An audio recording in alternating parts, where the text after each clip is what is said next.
Uh, Welcome, Alice. Thank you for joining Spaces, and I look forward to this discussion. And perhaps we could start by uh, outlining, if you could outline what AFD's platform is, what are the, the main things you're aiming for, where does Germany need change, and just to educate people who have never heard of AFD or AfD, if it's German. And a lot of people, especially in America, have um, never heard of AFD, so perhaps this would be very helpful. Okay, thank you very much, Elon, for having me and to give this opportunity to openly speak about different matters. Let me just. Can you hear me? I can, yes. Perfect, perfect. To start with, who we are. The AfD is the alternative for Germany. It is a relatively new party founded 11 years ago during the course of the Euro um, um, problems. Unfortunately, I have to start when I shed some light on our party with the quite negative circumstances in Germany. Our country is a great country with highly motivated people, but our country has been governed not in a proper way within the last 25 years. We had the Angela Merkel administration for 16 years and then the so-called traffic light coalition that imploded last year, and now we're heading elections. In my point of view, Angela Merkel, the first Green Chancellor, she ruined basically our country. She enforced, without asking the people, she enforced to open our borders for illegal immigration in 2015. She wrecked and destroyed our backbone in terms of obnoxious energy policy. For the foreign listeners here in this audience, Germany is the only industrial country, that unplugged the nuclear power plant. So the aim of Angela Merkel was to to enforce just solar and wind energy. And you don't need to be very smart to encounter that you cannot run an industrial country with just wind and solar because you don't have any energy and electricity when the sun doesn't shine and when the wind doesn't blow. And this is a Yeah, major yeah. problem. Yeah, Sorry? I mean, obviously, I'm a big fan of solar energy, but clearly, if a country is at a very high latitude, then the amount of solar power in the winter is going to be substantially reduced. Yeah. And then, of course, there's a significant difference in the day-night cycle of energy usage. Um, so a lot of power can be done with solar and with large-scale grid energy batteries, but it must be supplemented with other forms of power because uh, there's not a lot of sunshine in the middle of winter in Germany. So the solution obviously must be a multifaceted solution where there's certainly the renewables, but also there does need to be some amount of fossil fuel energy and especially nuclear. I think nuclear is very much underrated. I think it was tragic for Germany to shut down the nuclear power plants. In fact, they're very well designed, Hmm. and I think that the right move is, in fact, to increase the amount of nuclear power substantially in Germany. This would be great. Um, Yes, and I absolutely. think, yeah. Hmm. Yes, absolutely. That was the reason why I wanted to shed some light on the current situation. So, in order to form an opinion what our party stand for, because this is exactly what you said. We stand for a energy supply diversification.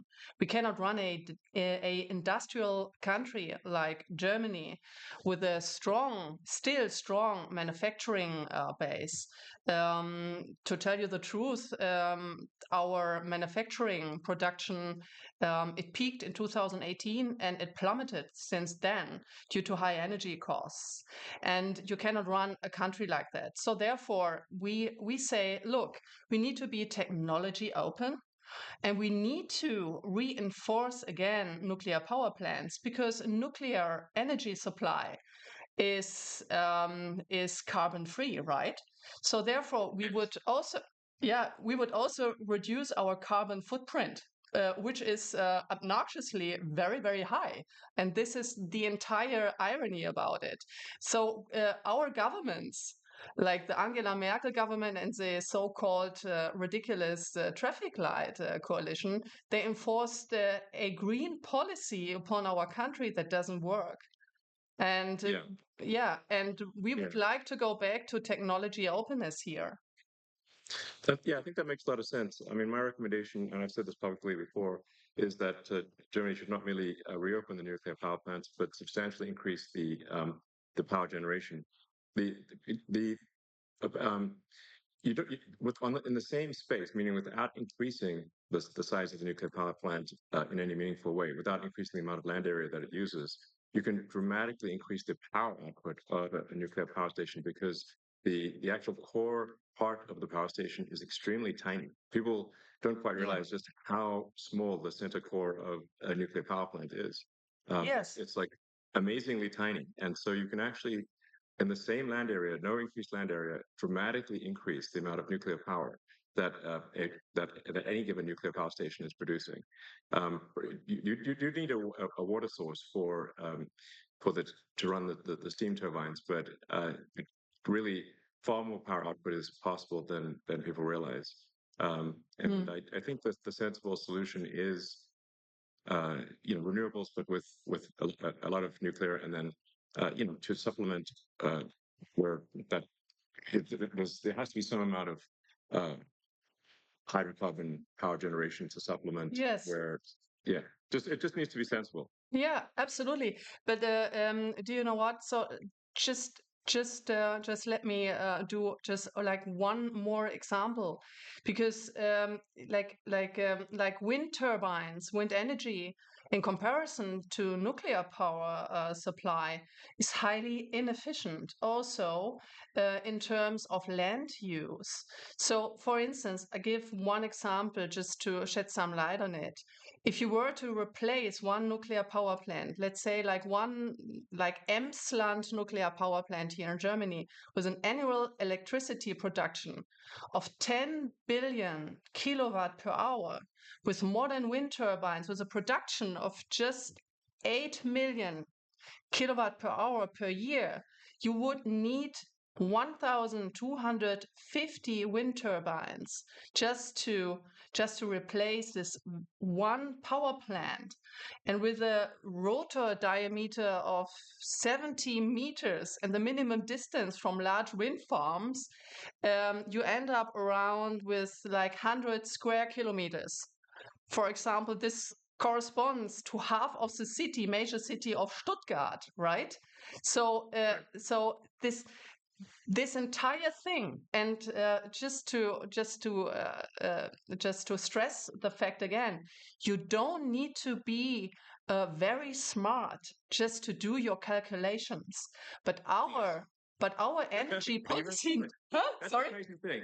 The crazy thing is like a bunch of these energy questions. You do not need to be like a world leading physicist. It's very basic math, like Yes. high school, less than high school level math. I'd say middle school math even. Um, it's very straightforward, not complicated. Yes, absolutely. And then during the crisis, like during the war, huh? Sorry? No, please go ahead. Yeah. So during the war of Ukraine, so our gas supply was just destroyed, and that actually shed some light on on our severe dependence on Russian gas. And do you know what the government decided in this crisis when the energy prices skyrocketed after we were cut off of cheap energy supply from Russia? They switched off the last nuclear power plant to even more create a shortage of energy. So either you must be very stupid or you just hate your own country. Isn't it? I think it's mostly the very stupid category. The very stupid. Well, I mean, there's an old saying that like one should never ascribe to malice that which can easily be explained by incompetence. Yes, you're perfectly right. Now, so but yes, I actually, when I saw that Germany was turning off the power plants after being cut off from gas supplies, from Russia, I thought this is the craziest. This is one of the craziest things I've ever seen. Just when Germany most needs yes, electricity, Germany is shutting down one of the best sources of electricity, which is nuclear power. yes, and completely Crazy. carbon free. Yeah, crazy, crazy. It's crazy. Yeah. So I guess if to summarize I mean the two main things that AFD is aiming for in terms of change is a sensible energy policy and sensible immigration policy. Yes, Um, exactly. so But actually even more. So we would like if I may continue a little bit, because now it's a Elon, it's a complete new situation for me, that I just can have a normal conversation and I'm not interrupted or negatively framed, how that has been in the media the case in the last 10 years, which is completely ridiculous. So what we also stand for, since we are a conservative libertarian party, so at least we see ourselves like this, but we are extremely negatively framed as a so-called extremist party by the mainstream media. So we just say, look, we need to reduce bureaucracy. We need to yes. free our firms, our companies, the individuals of this obnoxious bureaucratic conditions here. Do you know, like, how long it takes, how many days it takes to get a business permit in Germany? Just guess. Well, as it turns out, I do because we. Oh yeah, the big plan. So how many days did It's it a take you? car factory, just near Berlin. So we had many challenges. I mean, this is to be clear. Like we actually had a lot of support, a lot of local support, a lot of local support from like the local government, from the national government, and despite all that support, just the sheer number of rules that the people in the government are required to follow is completely crazy. And we had to. I think it was 25,000 pages was our permit. Um, and it had to be all printed on paper. 25,000. Yes, but I think This is maybe more crazy. than that in the end. 25,000, and then there has to be many copies made. So it literally was a truck of paper.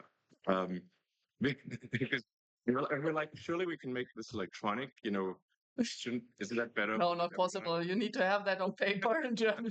And they say, no, it has to be paper. I'm like, this is crazy. This is only a few years ago. It's not the distant past. I mean, it's like we're well into we're a quarter of the way through the 21st century. It's like, guys, let's just 25,000 actual printed pages, and then I believe every page needed to be stamped with a physical stamp. I mean, honestly, it's going to really tire somebody out to do so much. Yeah, Um, they're going to get some many people with tired arms. Yeah, they're going to get a repetitive stress injury from having to stamp something. Stress injuries. Like, just send it to the hospital or something. I mean, that's Yeah. um, So, truck of paper.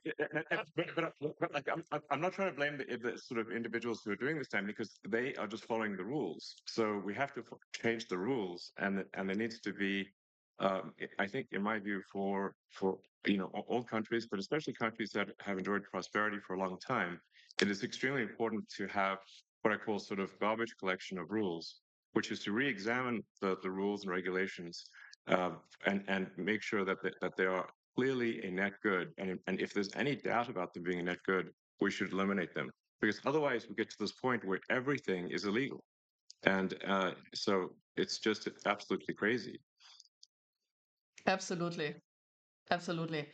And it's not only about bureaucracy, it's also about taxes. Germany has the highest taxes Yes. of all OECD countries. So the normal German employee, he works more than half of a year for the state. You have to imagine that. You're right. With taxes plus social security, so more than half of the year you work for this dysfunctioning state, because like the state does not provide the vital provisions for the people here. So he doesn't provide for security. So we have skyrocketing criminal rates here. Right. He doesn't care about education. So we have this same insane, wokish, leftish, socialist agenda in our educational system. So the young people, they don't learn anything in school, in university, etc. So they just learn about gender studies, and they Experience. just, yeah. And Actually, no, I really, was, I was under the impression that Germany had a pretty good education system uh, yes, that was quite rigorous with the gymnasium and all that sort of stuff. At least it used to at one point. yes, So, but it sounds like this has I don't know, the woke mind virus has infected Germany quite badly. yeah, yeah. So you have the international standard of PISA testing, right? So the PISA survey. So Right. Germany, like a couple of years ago, was okay scored. Okay, these scored.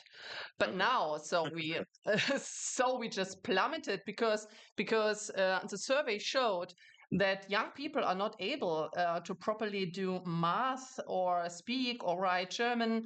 And in some states here in Germany, you have to imagine they just abolished the writing grades in terms to get the language grade, right? So you don't need to write German properly anymore because our entire educational system has been deteriorating.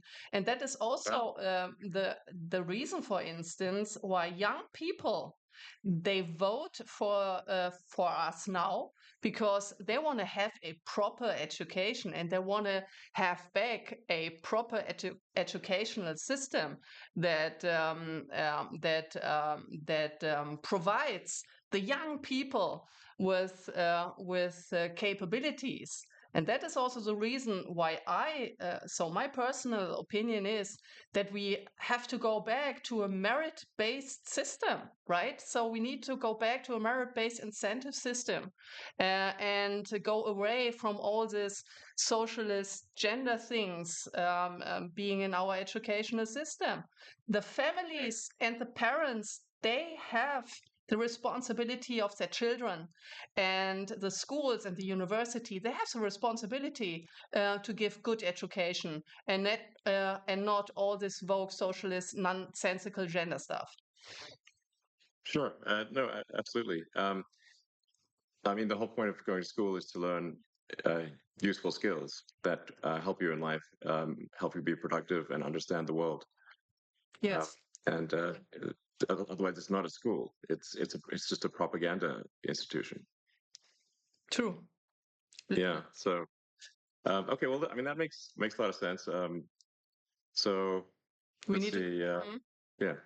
So maybe I can just go on because I was just giving an example of the educational system where the state fails because our state, the government, collected in the last year a record high of income tax.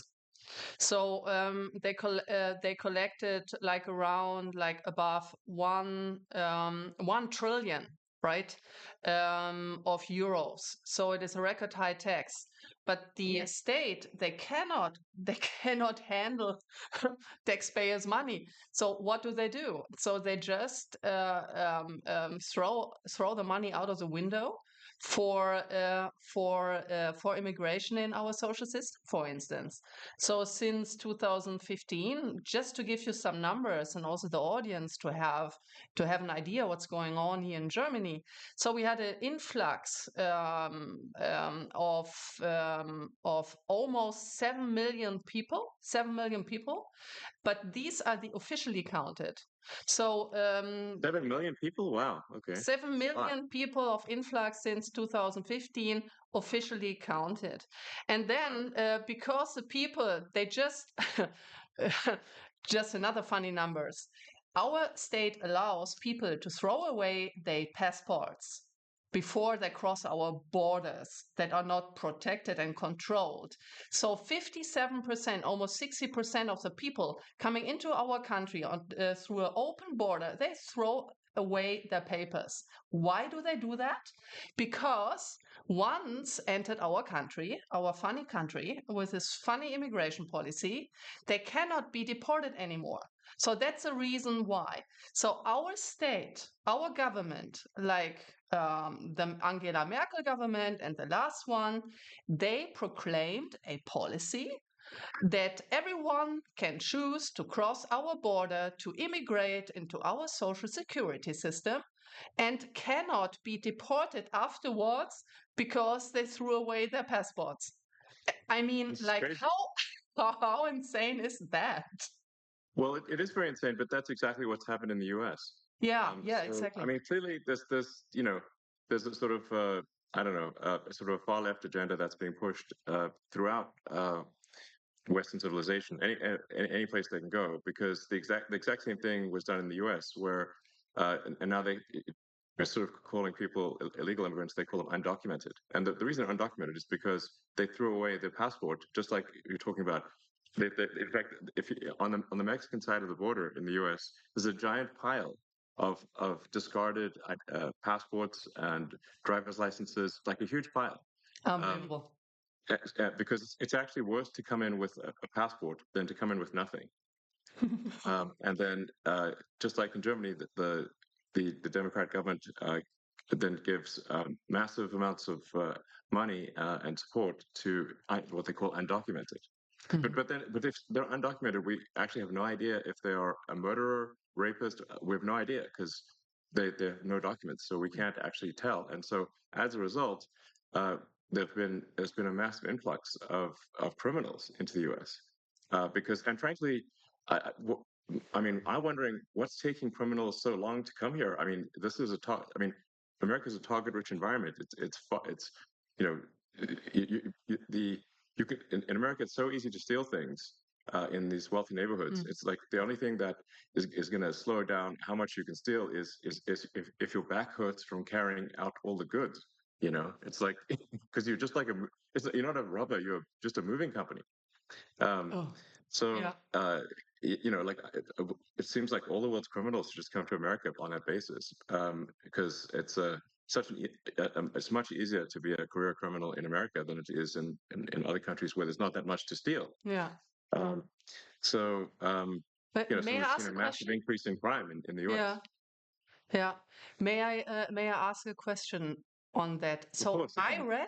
I read that, for instance, in California, by the way, I'm very sorry what's happening there. It's terrible. It's really terrible to Yeah. see. And yeah, it's terrible. But in the case of California, that they just lifted the prosecution of theft because you have so many cases of theft. Is it true? Yes, the de facto situation in California is that theft is almost never prosecuted. It's My maybe goodness. one or two, maybe 1% of the time is theft prosecuted, and and even when it is prosecuted, the criminals are let out on bail immediately. So basically, theft is legal in California. Unbelievable. It's crazy. It's crazy. Yeah. Um, Now, there was recently a referendum in California uh, to make crime to make stealing illegal again, which Hmm. was and actually that was a very popular and it passed. Uh, because it was actually literally legal to steal anything under $1,000, which means people could just walk into a store Yeah. at $1,000 at a time and take out anything they want. And if the storekeeper stopped them, the storekeeper would be arrested. Um, so this is literally like the Joker and Batman. It's like the criminals, you know, um, are in charge, and the honest citizens are arrested. It's just completely insane. Now, like I said, the people in California did vote overwhelmingly to make theft illegal again. Yeah. Um, but astonishingly, the governor of California, Governor Newsom, he was against the making theft illegal. Uh, And which he is doesn't just make didn't any implement it. sense. Yeah, well, no, but what they're going to do is, even though it is technically illegal again, they the sort of far left will refuse to enforce it. So Unbelievable. because you really need two things for something to work, for laws to work. You need both the law and you need enforcement of the law. And if you don't Yes. have, if you so, I mean, this is something that George Soros really figured out. I mean, he's sort of yeah, brilliant guy, but honestly, very anti-human in my opinion. Is that you don't actually need to change the law; you just need to stop enforcement of the law, and that does the trick. So, Unbelievable. I think there is somewhat of a reawakening in the U.S. and I think even in California, people are tired of this and they want change. And I think that's really if you say like what people are wondering like uh, why did Donald Trump win? And it wasn't just a small victory. In the U.S. elections this year, uh, President Trump won the Electoral College. He also won the popular vote, majority of the people, and the House is Republican and the Senate is Republican. What this says is the American people are demanding change. They're being very clear. And my recommendation for the people in Germany is to do the same. Um, if you are unhappy with the situation, you must vote for change, and that is why I'm really strongly recommending that people vote for AFD. That's my strong recommendation, and I think this is simply the sensible move. Uh, and I think Alice Beadle's a very reasonable person, and hopefully people can tell just from this conversation, like nothing outrageous is being proposed, just common sense. Um, so, in fact, I, as I've said publicly, I think only AFD can save Germany, and I just want to be very clear about that. Only AFD can save Germany. End of story.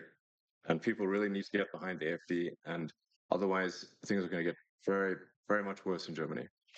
Yes, because you rightly said there is a difference of making a law and then enforcing it.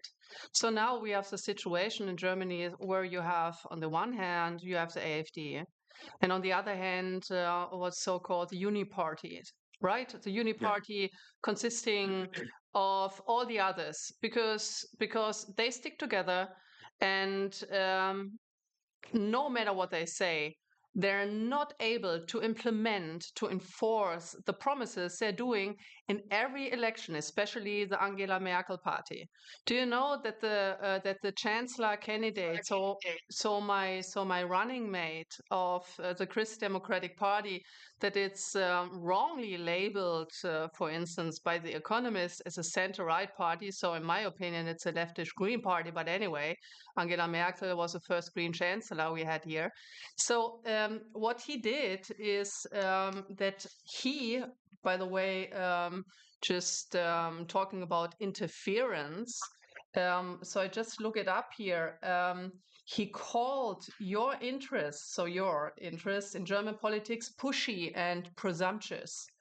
Yeah. And What does yeah, he say about George Soros? yeah, exactly. And Bill Gates. So Yeah, that Bill was Gates, not a exactly. problem.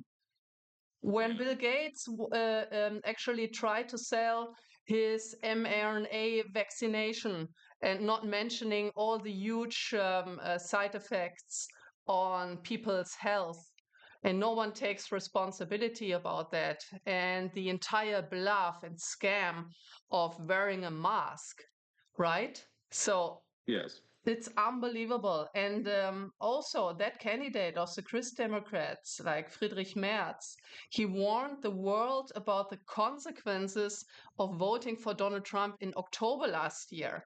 So, Right. so far for like foreign interferences, right? So it's Exactly. unbelievable. It's really unbelievable, like how Donald Trump was treated by German media and German politicians during his election campaign. It was unbelievable. And I mentioned that before in a Bloomberg interview. It created, for me, it created physical pain to see that, how he was disparaged, like, and his entire family.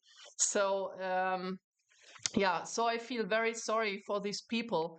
Um, um, just like,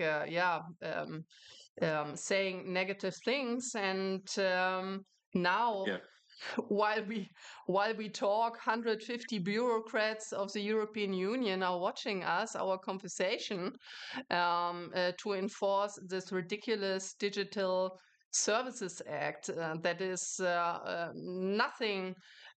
nothing else than a censorship on free speech. But free speech, right? It's Yes. and you said it, free speech is a precondition of democracy.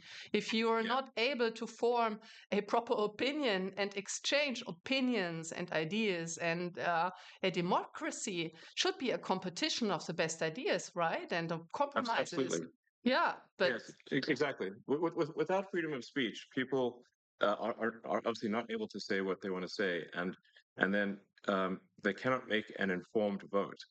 So if people are simply fed propaganda and have no access to what's really going on, then they can't make an informed vote, and then you don't have a real democracy. So that's why I say, free speech is the bedrock of democracy. There must be free speech in order for people to make an informed vote. So that's essential. And you can sort of it's actually quite easy to tell who the bad guys are. It's like, who wants to shut down freedom of speech? They are the bad guys. It's very clear. yes. And do you know what? What Adolf Hitler did? The first thing, he switched off free speech. So Yes. he controlled the media, and without that, he would have never been successful. Never Yes. been Exactly. successful. But Yes. this is what you do. Absolutely. Yeah. No. Exactly. That was one of the first things he did was to control the media and imposed extreme censorship. Um, and and what he was trying to do was shut down any pro-Semitic uh, media, anything pro-Semitic or any defense of the Jewish people was shut down. So we have to, like, very few, for those who want censorship, I think they should be careful what they ask for, because Yes. uh, once you institute censorship, it's only a matter of time before that censorship is turned on you, and eventually they will censor you, and that's the danger. Because people love to censor things they don't agree with, but they don't realize that one day that censorship is going to be turned on them. Absolutely. So, yeah. Um, so you mentioned, of course, uh, Hitler and whatnot. Now, there's a lot of the media wants to portray AfD as far right, as somehow associated with Nazism or something like that. Perhaps you could address that concern, because people, when they hear sort of right wing in Germany, they naturally have a bit of a negative reaction. Hmm. Hmm. Um, l- Yes, thank you. Thank you for the question. First of all, I would like to, since I'm a economist, I would like to shed some light on the idea when we talk about Hitler, on the idea of the National Socialists. Back then, during the Third Reich, the National Socialists, as the word says, they were socialists. Adolf Yeah, Hitler very much considered, so. yeah, They nationalized industries like crazy. yes, absolutely. He was a communist and he considered himself as a socialist. So what they did, they yeah, they state funded then the private companies, and then they asked for taxes, huge taxes, and then also wait a second, I need to ask the word now, verstaatlichen. Nationalized. Yeah, nationalize the entire industry. Yeah, you Yeah, said that before, and the biggest success after that terrible era in our history was to label Adolf Hitler as right and conservative. He was right, exactly the opposite. He wasn't a conservative. He wasn't right. a libertarian. He was a communist, socialist guy. So, Yeah, full stop. No more comment on that. And we are exactly the opposite. We are a libertarian, conservative party. And see, look at this during like now, like during the discussion of this terrible Hamas attack on Israel. So only the leftish Palestinians, they criticize the policies here. So you have a deeply vested anti-Semitism within the leftish movement, and it was always that case. Why? And Adolf Hitler, he also played with that. He played with the envy of people. Jewish people have been highly educated, very cultivated, and they were successful. There were wealthy people back in Germany then. And then he enforced the envy of the population against these people. And it was a socialist measure taken against them. Look at Stalin. Look at the Soviet Union under Stalin, the very same thing. So he was nothing else than an anti Semitic socialist. And we yeah, are exactly the opposite. We are a libertarian conservative party. We are wrongly framed the entire time. And we would like to free the people of the state. I want to have independently thinking people, self confident people. I would like to have a state that is minimized to his functions, yes, and letting the people having their freedom of speech, freedom of wealth, also like generating wealth with these obnoxiously high taxes. The state erodes the backbone of wealth, right? So the people are not able to accumulate wealth that make them independent from the state. So I would like to have independently thinking, well-educated people who have the freedom to form their own opinion. I want to have strong leaders in Germany. I don't want to have stupid, weak leaders as we had in the last couple of years, because these people cannot think straightly. And they're a big danger. Look at the war in Ukraine now. They're a big yeah, danger to our national security and to actually to the entire European security. This is also my hope in Donald Trump and in you, in your administration, that you end that terrible war, this worthless dying of young people every day, like as yeah, fast as you can, because the Europeans, they cannot. They actually given up on everything, like on a good military, on a good negotiation power. They completely depend on the US in the sense of, oh, the USA need to do the entire job. We don't need to do anything. We just escalate the entire conflict against Russia. It's very dangerous. What's going on here? And only you can basically stop it. Yeah, I mean, I think President Trump is gonna, you know, is gonna solve that conflict, I think, very quickly. As you point out, it's now been in somewhat of a stalemate for a few years, and all that's happened over the past few years is hundreds of thousands of people dying, but for no gains. Yeah. And the longer this conflict goes on, the more Ukraine weakens relative to Russia. I mean, Ukraine is a much smaller country. It simply cannot afford the losses relative to Russia. Russia has, it's just, you know, this is the longer this drags on, the worse it is for Ukraine. And then you've got all these poor, you know, men dying and and for nothing. Why? Um, so. Um, I hope this terrible conflict can be resolved quickly, and I think it will be under President Trump. Yeah, it would be great actually, because this is our no really like the people here, like many people are anxious, and they're anxious for a very good reason, I think, because this conflict has a potential to escalate big time towards a nuclear exchange.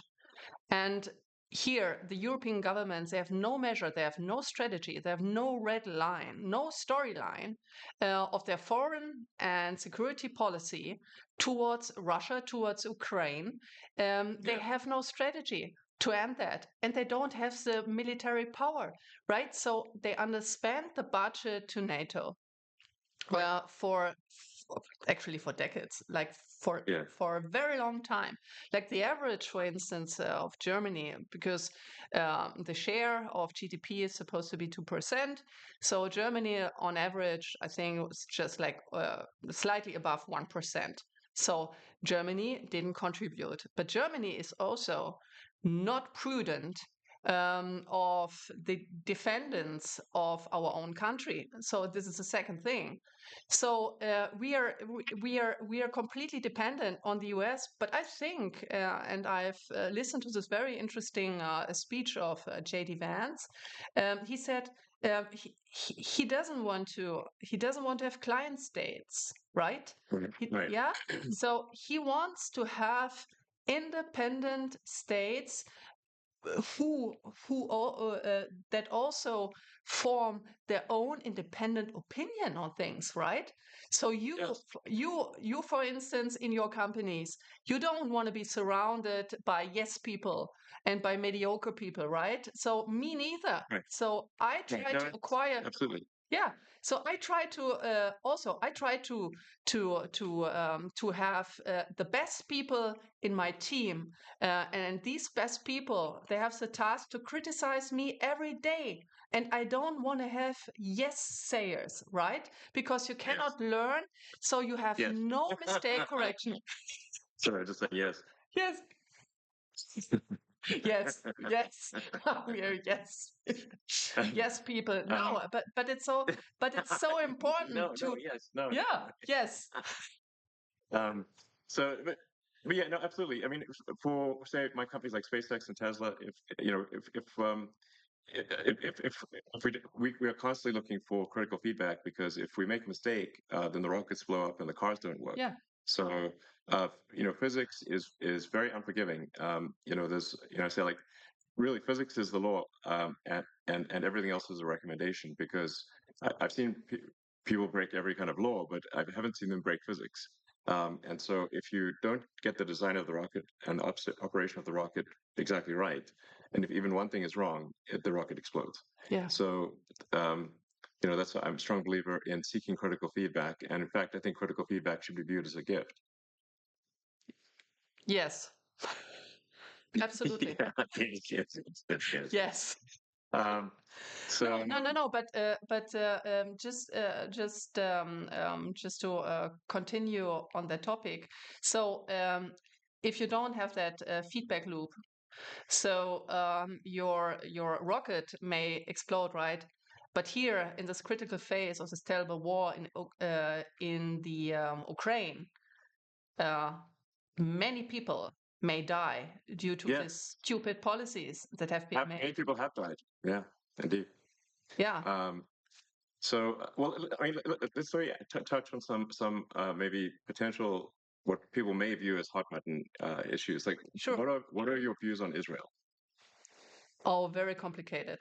The Okay, more, well, no, we have no, time, so. really, like the more I read about the Middle East and the situation in Israel, the more complicated it gets. And Yes. to be honest, I wanted to ask you about a potential solution because, to be honest, like in my humble opinion, I don't see a s- a solution. So maybe Israel have to find some alliances with the Sunni states, maybe if possible. And yeah, to be honest, from my point of view, like from my perspective, it's a very complicated situation, and I don't, you know, I'm not this person, I'm not a politician. If you ask a question that I do this blah blah blah, I really say what I think to do honest politics. And to be honest, I don't know. Very like to be very frank, I don't know how to solve the conflict at this point in time, and I hope maybe you have an answer on that. Sorry Uh, for being dissatisfactory, but it's so complicated, and I want to give prudent answer. And in case of Israel, I don't know how to resolve this conflict, to be honest. I guess maybe another way to say it is, do you unequivocally support the existence of the state of Israel? Yes, of course. Okay, that's what people want to know. Yeah. So, ach so. I'm asking questions that maybe seem very obvious, but uh, No, no. just Oh, yeah.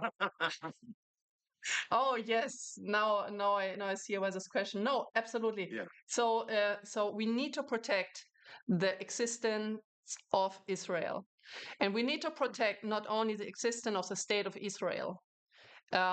I also think that Benjamin Netanyahu have made many mistakes in the past, to be honest.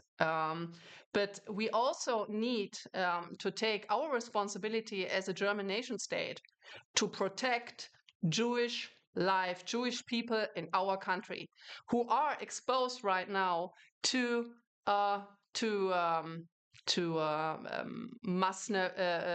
Muslim crime, right? So they are not safe here anymore.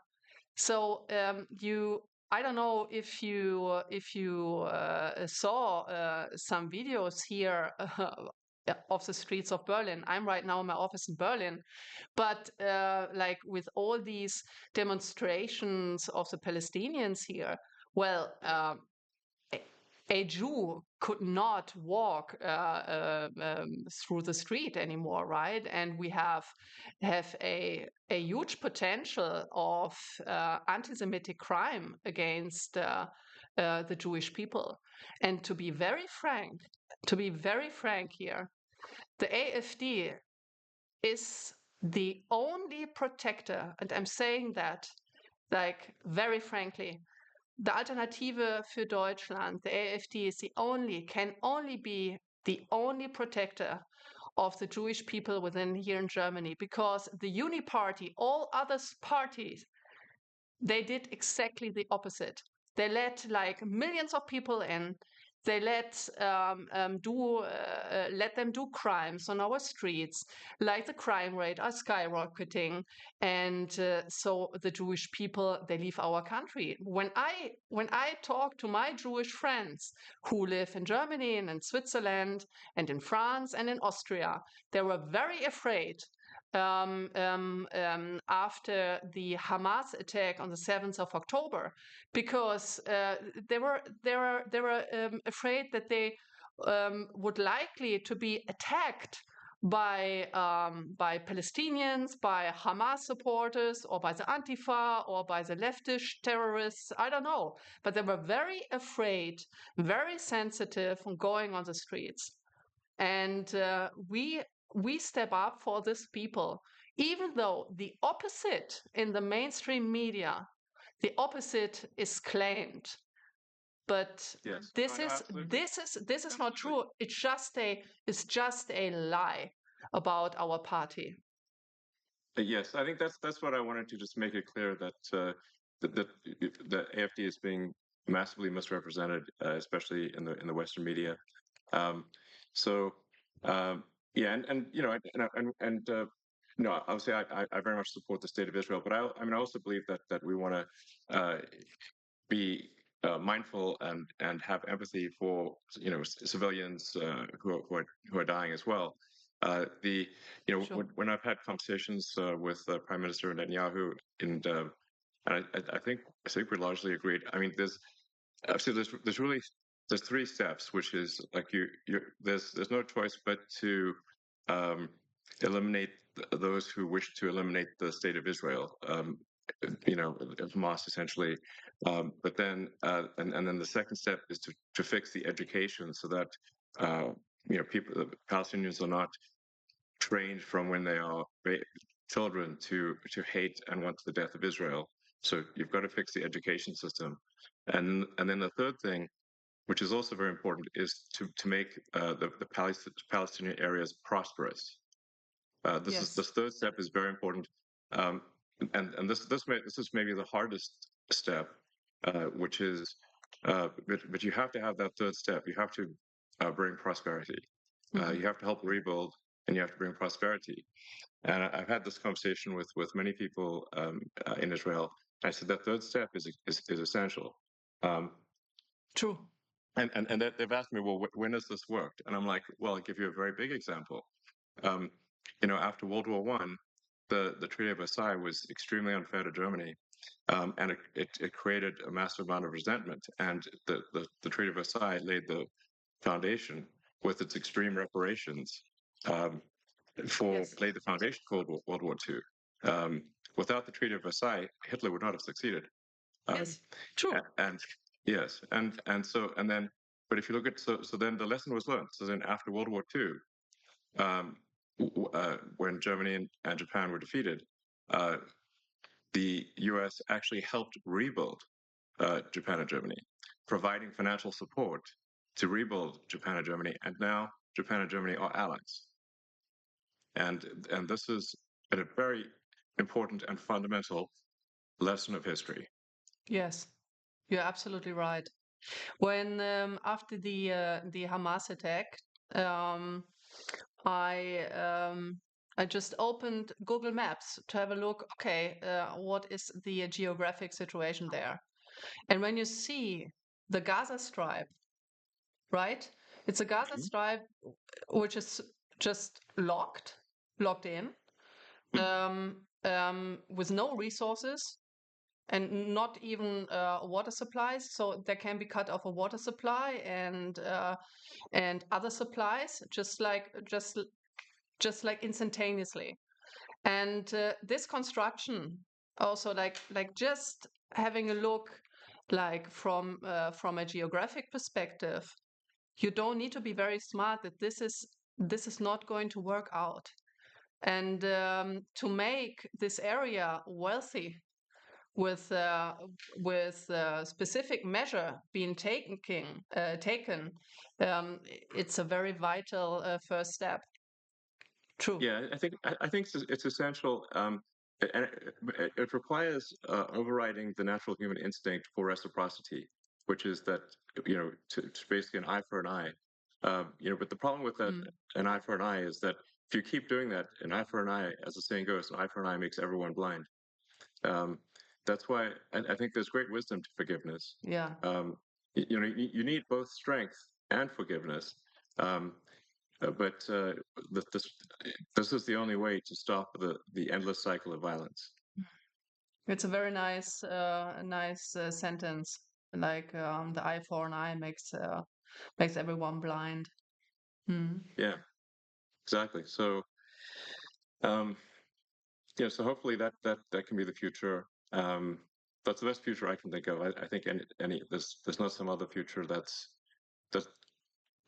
that works. Mm. Um, so um, So how about, may I ask you another question? Because we just jumped topics. What is your point of view? We stopped that your administration will end the war in Ukraine very swiftly. But what is your perspective on the instruments and measures that could be taken? So, would you like to talk about it? Can you talk about it a little bit? So, what we could expect? Yeah.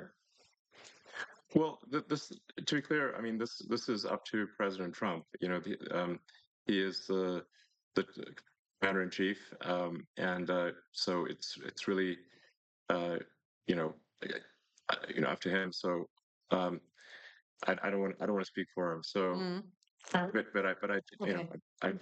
I do think that there is a path here to a resolution, and but it does require strong leadership in the United States in order to get this done.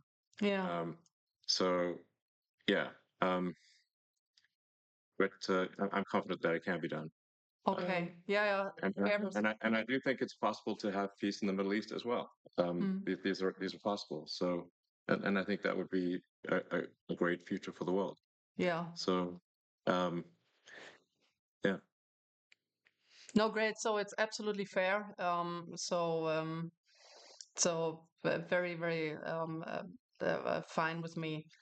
Um, yes. Well, let's see. Are there any other topics we should discuss, or if you have any questions for me, or anything you think Yes, yes, people might want to know absolutely. about? Because Sure. because I want to ask, and many people are interested in that. So why do you believe that flying to Mars and populating Mars is your top priority topic, the SpaceX?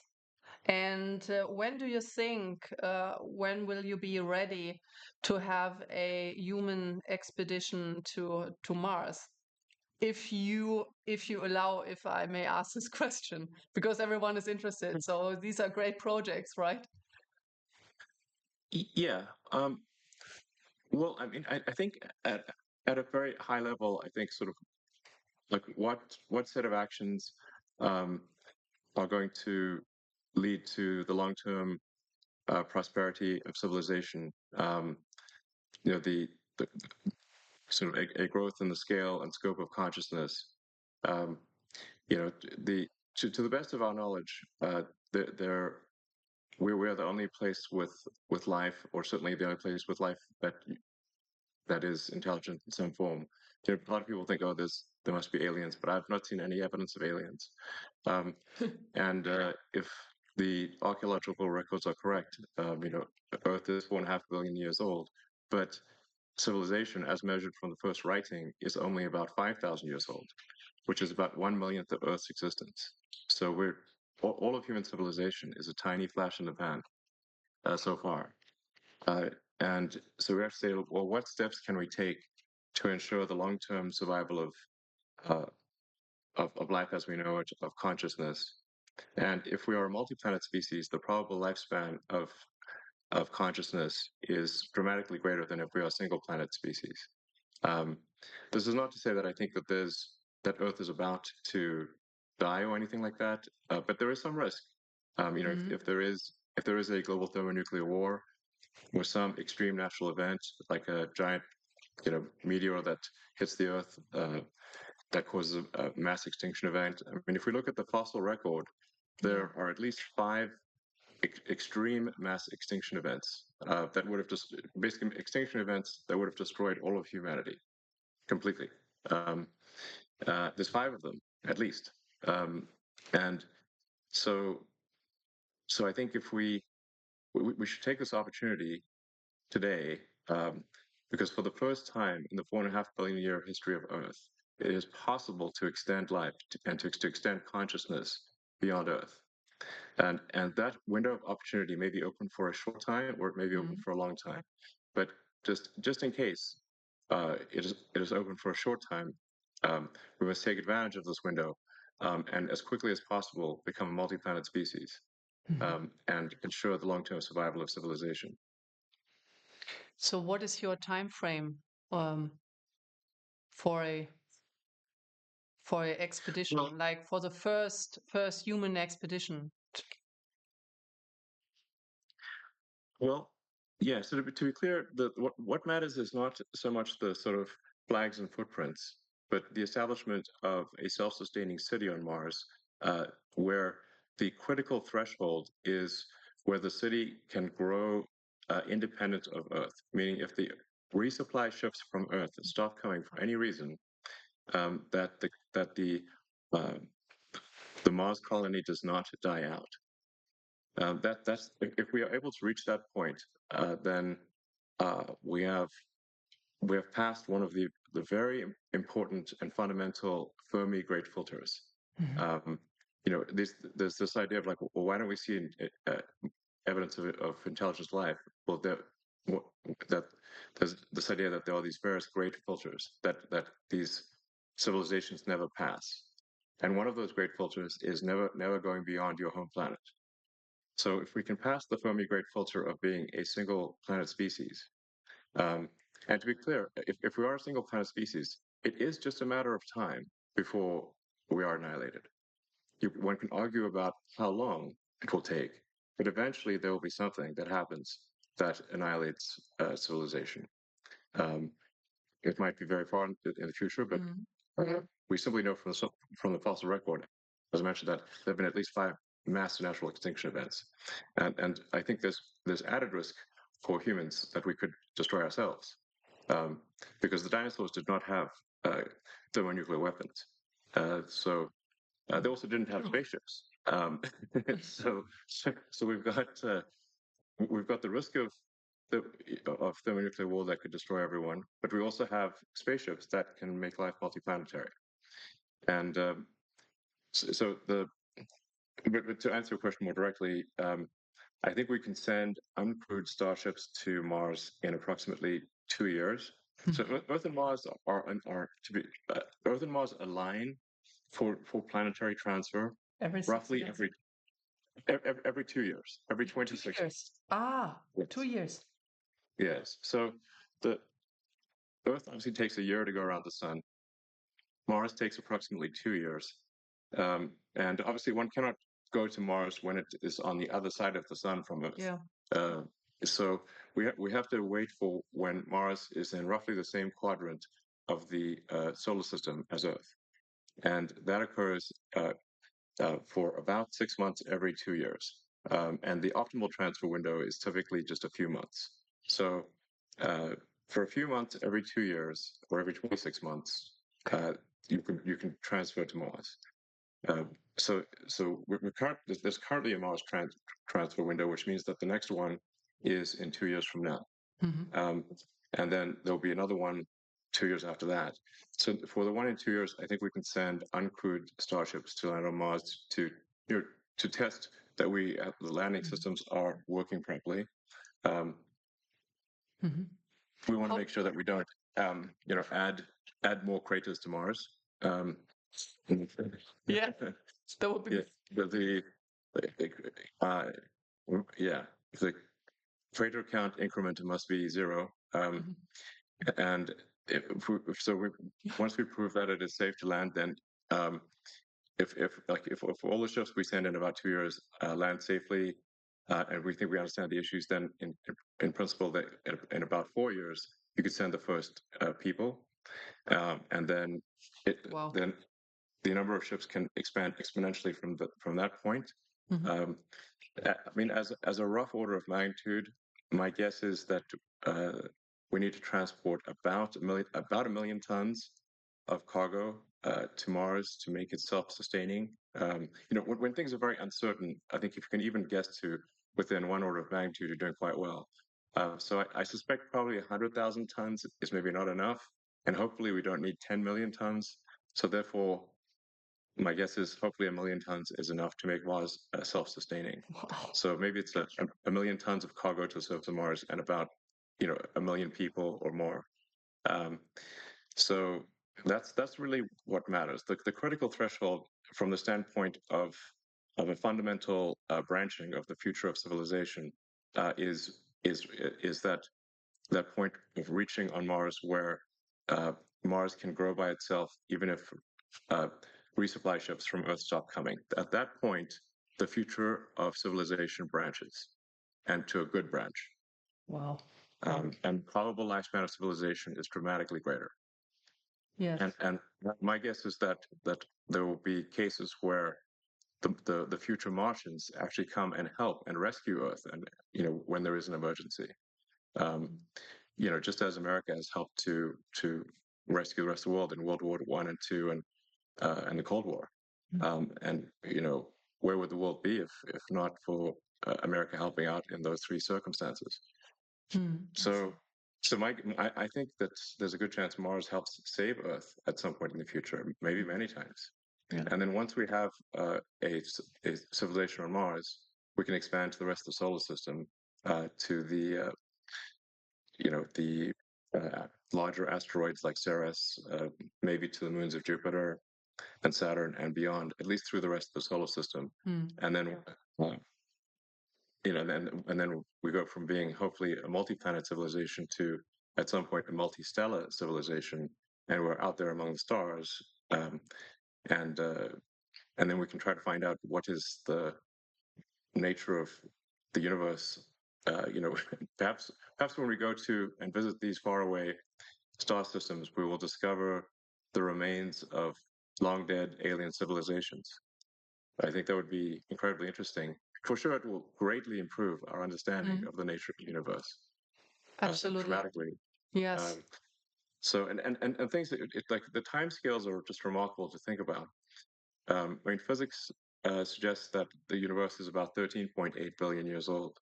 Um, and I mean, even the elements in our body that aren't hydrogen, um, like any heavier elements had to be formed in the center of a star.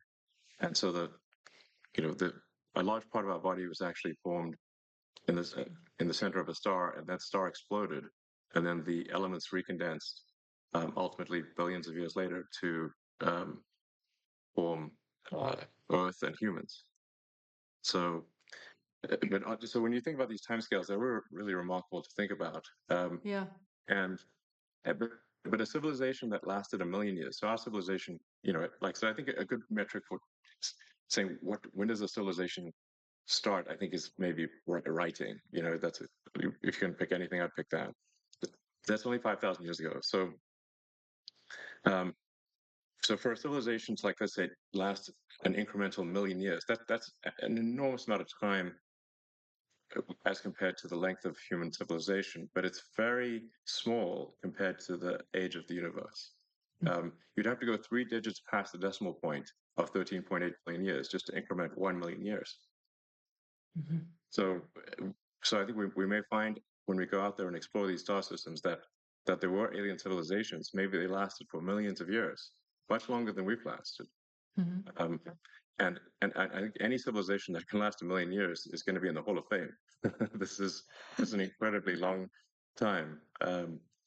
So anyway, and I think as for humanity, we don't want to be one of those lame one planet civilizations. Like any self-respecting civilization should have at least two planets. Um, so that's what we should aim for. Wow. Uh, if you so you just said that the human body comprises of elements of an exploded and then reordered elements, right? So do you think that this coincidentally happened, or do you believe in God? I'm just curious. Because many people say, okay, this cannot have been a coincidence. That cannot, right? So it just could have been God. So do you believe in God? Well, I'm open to believing in things proportionate to the information that I receive. So Hmm. uh, I mean, I guess I have sort of a physics view of reality, which is you know uh, I guess I'm trying to understand the universe as much as possible to understand what's going on. I'm certainly open to the idea of God, and if you say like, well, where did the universe come from? How was it created? Um, well, I suppose there would be some entity that you could call God. That would I don't know.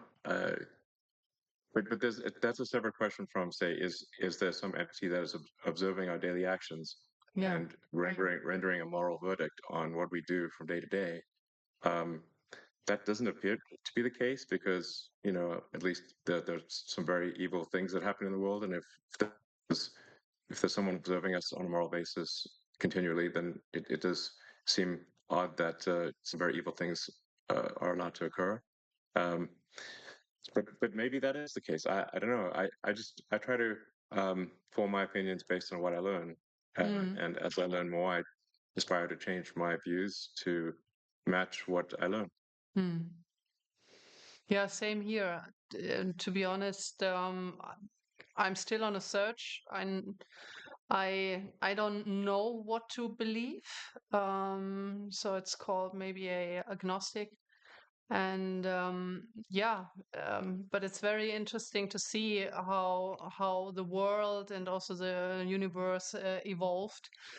And yeah, it was incredibly interesting to listen to your visions. And yeah, it's quite a Yeah, vision for every one of us. yeah. I would say that what I have is a philosophy of curiosity. So I'm curious about the nature of the universe, and I would say I subscribe to the Douglas Adams school of philosophy that was described in the Hitchhiker's Guide to the Galaxy. Um, you know, and in that book, the Earth was sort of a giant computer that was trying to uh, answer the question, "What is the meaning of life?" And then it comes back with 42, and they're like, "What does 42 mean?" And it's actually the answer is the easy part, and the question is the hard part. So that was actually quite an illuminating thing for me because I had sort of an existential crisis when I was 12 or 13 about the Mhm. meaning of life, and I read many uh, the religious texts and the books on philosophy. Um, it's like reading Schopenhauer, Nietzsche, and whatnot, which is a bit depressing if you're to read as a child.